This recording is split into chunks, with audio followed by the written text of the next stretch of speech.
fois, on va retrouver des niveaux qui sont très bas en sérotonine. Ça se passe par exemple quand il y a des problèmes d'anxiété, quand il y a des problèmes de dépression, quand il y a de la malbouffe, en fait, une alimentation qui est trop carencée et qui ne permet pas justement la production de cette sérotonine. Et du coup, on va se retrouver dans des changements d'humeur et surtout dans des colères qui vont exploser comme ça, on ne sait pas trop pourquoi en fait, parce qu'on n'a pas de tolérance à la frustration. Et on va avoir une tendance à aller un petit peu dans les addictions.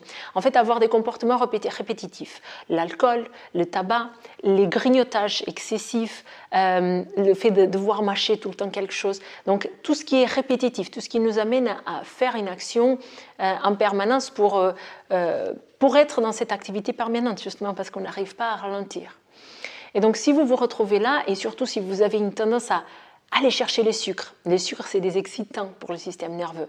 Donc, ça vous entretient dans cette situation-là de ne pas réussir à se calmer, en fait. Si vous avez ces fringales de sucre vers 17h, 16h, 17h, en fin de journée, en fin d'après-midi, c'est très parlant d'un manque de sérotonine.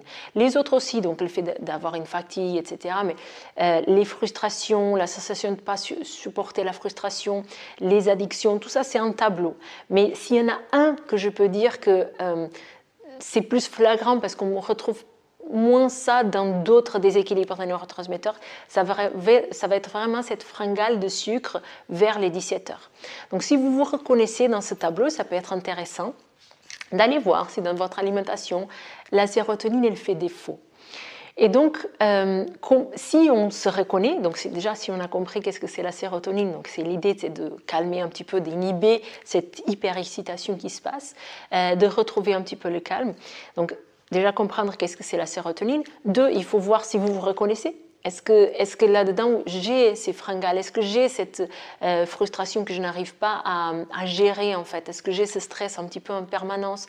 Est-ce que j'ai tendance à être dans une action répétitive comme ça? Donc, est-ce que j'ai du mal à dormir aussi? Ça, c'est très parlant du manque de sérotonine. Est-ce que j'ai du mal vraiment à m'endormir, etc. Donc, si vous avez ce tableau général, peut-être que vous vous reconnaissez un petit peu dans ce manque de sérotonine.